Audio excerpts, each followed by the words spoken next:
Ça peut paraître un petit peu particulier et pas forcément conventionnel, mais je cherche vraiment cette goutte d'eau en ce moment.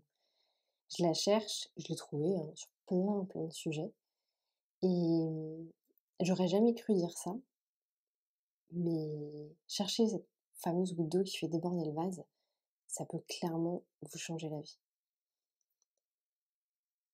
Je pense que vous avez entendu cette expression, la goutte d'eau qui fait déborder le vase, où on voit ça comme quelque chose d'extrêmement négatif. On l'aligne à de l'énervement, c'est le truc too much. J'en pouvais plus, j'ai explosé, je me suis énervée. Et moi aussi, pendant 31 années de ma vie, j'ai pensé comme ça. Peut-être pas quand j'étais petite, mais vous avez compris le concept. Et puis il y a quelques temps de ça, je suis tombée sur un Reels. Donc là, je suis dans ma période Reels, développement personnel, etc. J'aime beaucoup. Et je suis tombée sur un Reels d'un Américain, encore une fois, parce que je trouve que leur contenu, dans tous les cas, est bien plus percutant, qui expliquait que quand on parle de cette expression, de la goutte d'eau qui fait déborder le vase, on parle d'une goutte d'eau. On parle de quelque chose qui est infime. C'est la même chose qu'un grain de sable, si vous voulez.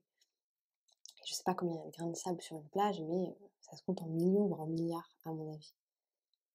Et en gros, il explique que si on attend cette fameuse goutte d'eau qui fait déborder le vase, c'est qu'en fait, le vase, il était déjà prêt à déborder. Ça veut dire qu'on était déjà à un point beaucoup trop too much de tout.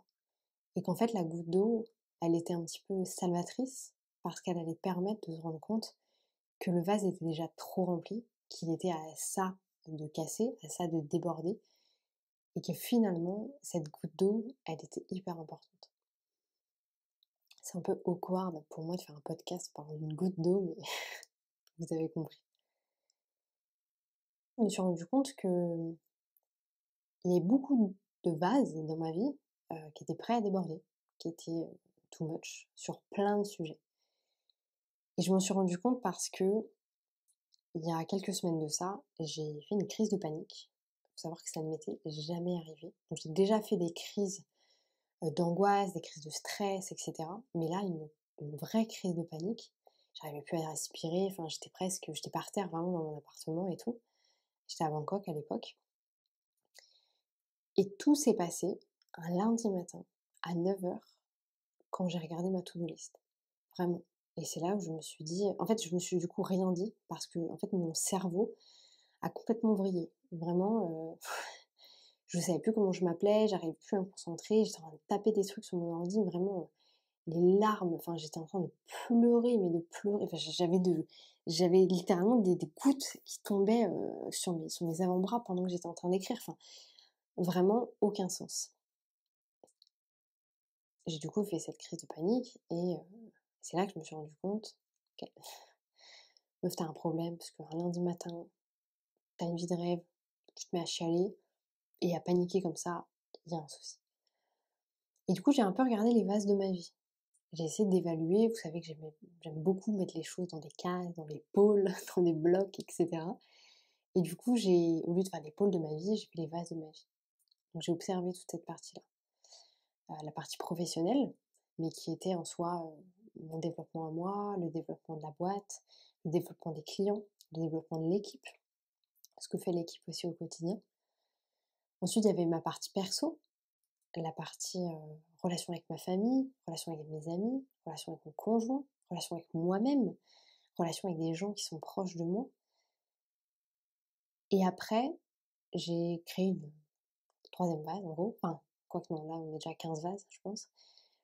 Mais le dernier vase que j'ai créé, c'est mon vase. Mon vase à moi. Et c'est horrible ce que je vais dire. Mais je me suis rendu compte que ce vase-là, il était complètement vide. En fait, tous les aspects de ma vie, tous les vases de ma vie, sont remplis parce que je les remplis, parce que j'essaie de mettre le plus de choses possible dedans. Mais moi, mon côté perso, mon développement à moi, il est mais complètement, il est à sec, quoi.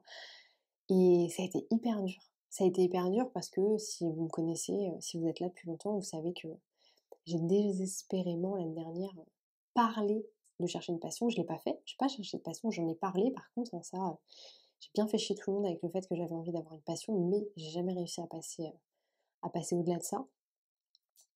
Et ouais, c'est là que je me suis rendu compte que, ben, c'est pas ça la vie en fait. C'est pas d'avoir des vases, complètement remplis et d'avoir un autre vase qui est complètement à sec. Parce que si demain c'est horrible quand même ce que je vais dire, mais si demain je m'en vais, on va se souvenir de quoi? De mon Instagram, de ma chaîne YouTube, de la relation, 12 ans avec mon mec, que je m'entendais bien avec mes parents, enfin, ça n'a aucun sens quoi. Et c'est là que vraiment ça m'a ça m'a fait un coup de poignard et je me suis dit: «Mais il faut que tu fasses des choses pour toi-même, quoi». Et ça m'a amenée à un stade où, vous savez aussi peut-être, à l'instant T, je suis, du coup toute seule en France. Mon conjoint est resté à Bangkok. Moi, je m'occupe du déménagement ici, il s'occupe du déménagement là-bas. Donc on est séparés pendant 2 mois. Ce qui est très bizarre pour nous parce que ça fait 12 ans qu'on vit ensemble, donc vous vous doutez bien qu'on a l'habitude d'être à 2. Eh bien, ça se passe bien. Ça se passe très bien entre nous et je j'avais vachement, diabolisé le fait d'être toute seule en me disant: «Oh mon Dieu, je vais être toute seule, je vais perdre ma moitié, ça va être trop dur» et cetera. Et ben, en fait, je me redécouvre. Je me redécouvre et je pense qu'il se redécouvre aussi de son côté et ça va vraiment me permettre, alors je dis pas que j'ai besoin de 2 mois, hein, 1 semaine c'est bien assez, si je pouvais y être, j'y serais. Mais c'est là que je me suis dit: «Bah OK, j'ai envie de faire des choses pour moi, j'ai envie de». J'aime pas utiliser le terme «retrouver mon indépendance» comme si quelqu'un me l'avait pris, parce que c'est pas vrai, mais ouais, me réhabituer en fait à faire certaines choses. Et c'est ce que j'ai prévu pour cette année. C'est ce que j'ai prévu de vous partager, un peu cette quête de remplir ce vase, du moins de prendre de l'eau qui est dans les autres vases et de les mettre dans ce vase-là. Le vase, pour moi, le vase, dont je, serais vraiment fière, le vase dont j'ai envie, heu, d'investir. Enfin, pareil, un autre reels, je pense que vous êtes déjà tombés là-dessus et il y en a plein d'ailleurs sur le même thème, où on voit, une nana, enfin, d'ailleurs ça va dans les 2 sens honnêtement, mais on voit une nana en gros, qui est trop en train de faire attention à ses finances, qui dépense pas, qui est hyper, voilà, qui fait attention. Et à côté le mec, qui s'achète plein de trucs, des Lego, ce genre de choses. Et ça, alors je dirais pas que c'est comme ça chez nous, parce que je dépense aussi de l'argent et en soi on est un peu moite-moite là-dessus. Mais c'est vrai que moi j'ai cette tendance à toujours faire attention à ça. Et quand j'ai envie de me trouver une passion, en fait j'ai envie de tomber tout de suite sur la bonne passion. Du coup j'ai pas envie d'investir, énormément d'argent dans tout quoi. Parce que je me dis, en plus je me vois très bien faire ça, genre vraiment me dire: «OK, je vais être passionnée de ça et je vais tout acheter. Je vais tout acheter, je vais dépenser centaines d'euros et cetera, ça va trop me faire plaisir». Est-ce que c'est vraiment ma passion? Sauf qu'en fait, si je le fais pas, je le trouverai pas, enfin, bref.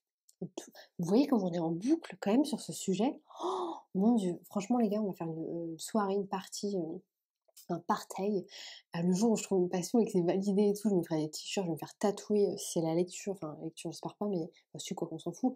Mais peu importe ce que sera ma passion, vraiment, je me ferai un tatouage, quoi.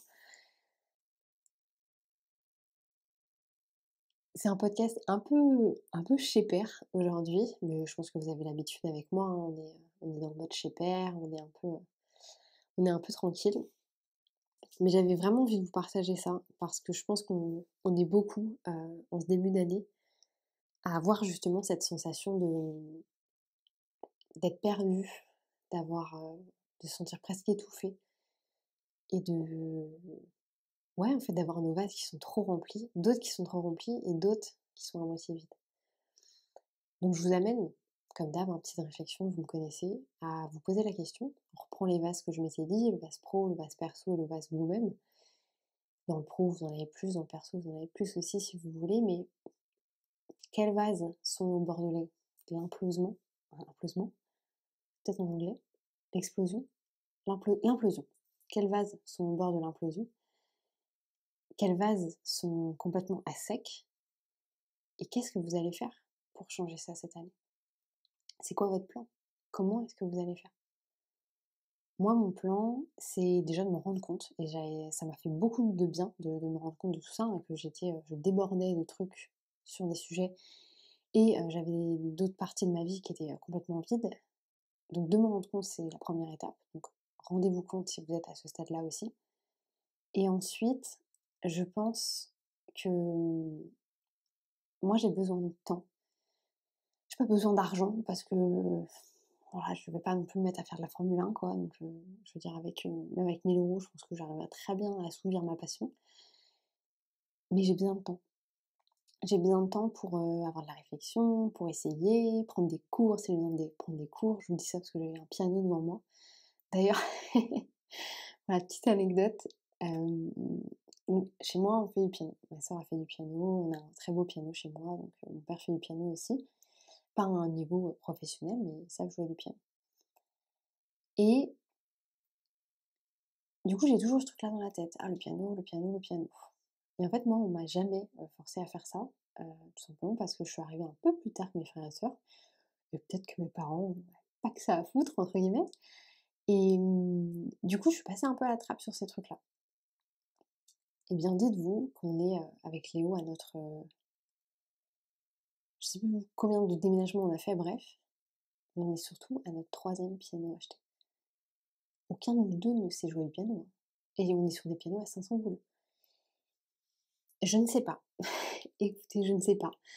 Je crois que même c'est le 4e, parce qu'on a dû avoir un en France, on a eu un en Thaïlande, on a eu un en Espagne, j'en ai un ici, que je vais revendre d'ailleurs, mais attendez, mais si, il y en avait un en France parce que ouais, bref, on s'en fout.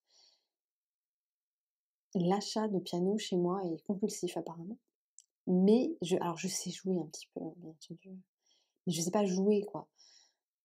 Est-ce qu'il faudrait que je me mette à faire du piano? Après le truc c'est que putain, le piano c'est en fait moi c'est le solfège. Bref, là je m'égare complètement. Donc toujours, continuons. Est-ce que j'appellerais pas ce podcast «La quête de ma passion»? Aude et la quête de la passion. Franchement, parce que là, Less Productivity, on est un peu borderline. Bref, je vous laisse là-dessus. Je vous souhaite, comme d'habitude, une belle journée, une bonne matinée, une bonne soirée, peu importe quand est-ce que vous allez regarder cette vidéo, ce podcast, écouter ce podcast. Et je vous dis à bientôt pour un nouvel épisode.